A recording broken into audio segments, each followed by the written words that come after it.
Representatives of the National Security Committee accused Mukhtar Jakishev in the simulation. A regular hearing on the case of Kazatomprom was held on Wednesday. After listening to several motions about the dire state of the former head of the national company, the judge rejected the attorney's request for a medical examination.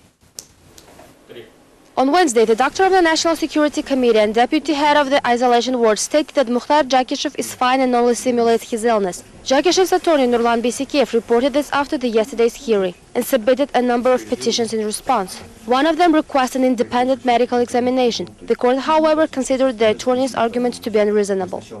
Подобный подход к оценке состояния здоровья Мухтара Аркадьевича вызывает достаточно Such health estimate raised many questions. Why does the court side with the prosecution, who keeps Jakishev in this condition, does nothing about it for already quite some time, and now even says that his condition is satisfactory?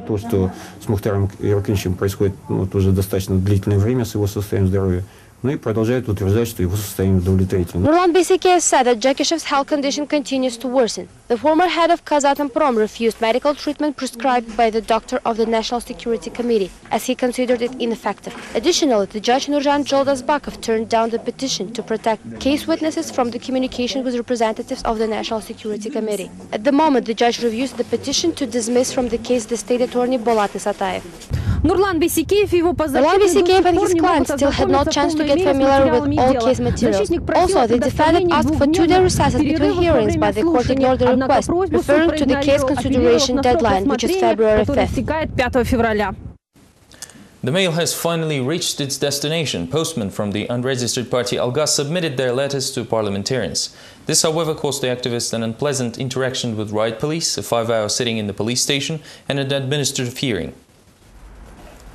A political action ended with an economical sanction. 11 members of non-registered political party Alga attempted to enter the parliament but ended up in court. We wanted to execute our constitutional right to make a statement. You should understand that what is going on is absurd. We have a police state here. There is no sign of democracy. The activists wanted to deliver to parliamentarians some discrediting information about the president's son-in-law Timur Kulibayev. Their envelopes contained documents explaining how 6 years ago the deputy CEO of Samruk Kazanov Fund was paid $160 million as a bribe for an illegal deal with a Chinese oil company. In the end, though, the parliament visitors were accused themselves of holding an unauthorized demonstration.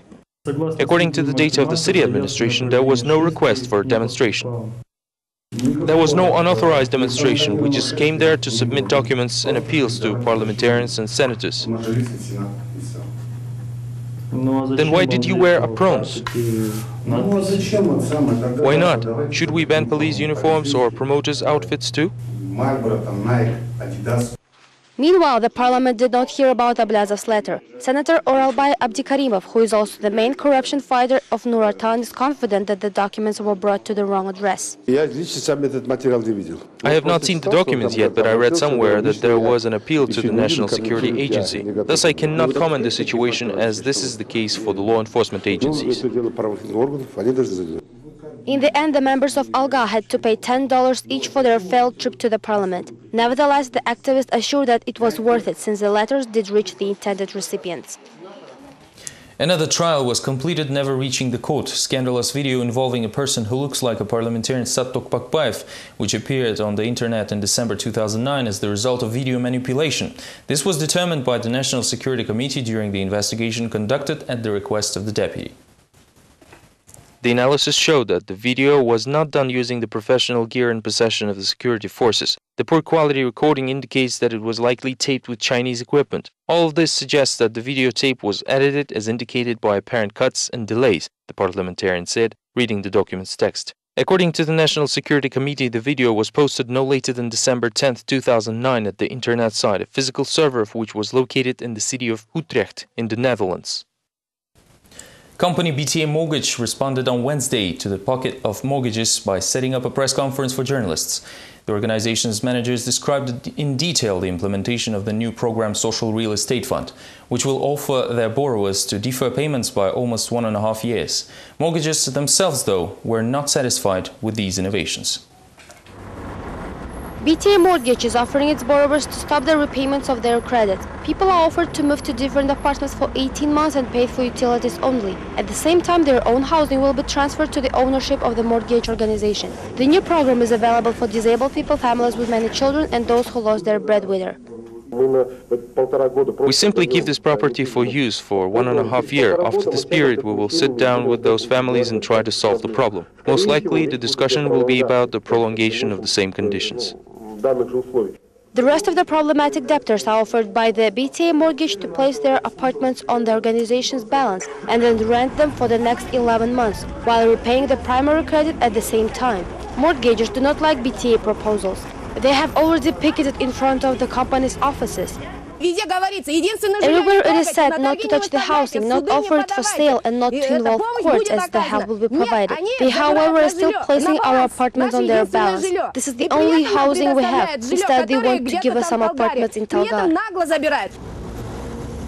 BTA Mortgage lost its license back in October 2009, although the mortgage organization intends to restore its right to give out credits already in spring. However, the primary goal of the financial organization for now is to return the issued mortgage credits.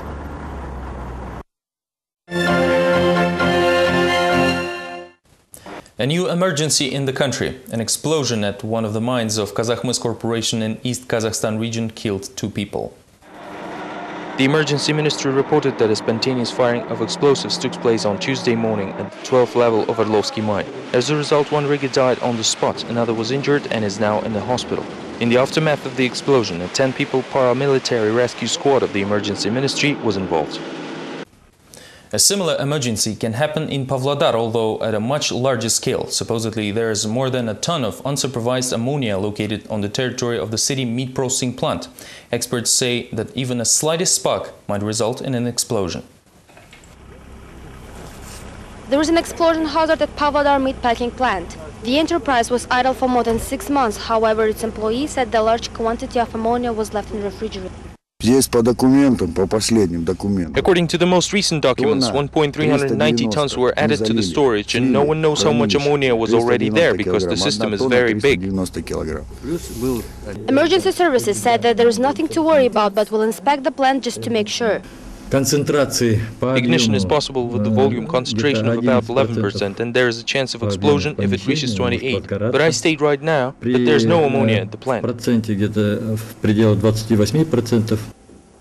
The plant's trouble started last year when one of the company's business partners killed the other one. Yesterday, the court sentenced him for murder to 18 years in a maximum security penal colony. Meanwhile, the plant remains under arrest for debt to Cessnabank, and its employees are not allowed inside. At the same time, the company's owner said there is no ammonia at the enterprise.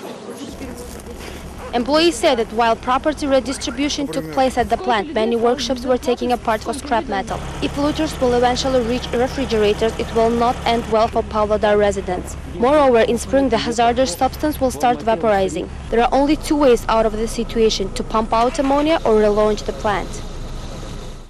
These were all the latest news from Kazakhstan for January the 3rd. Thank you for being with us and goodbye.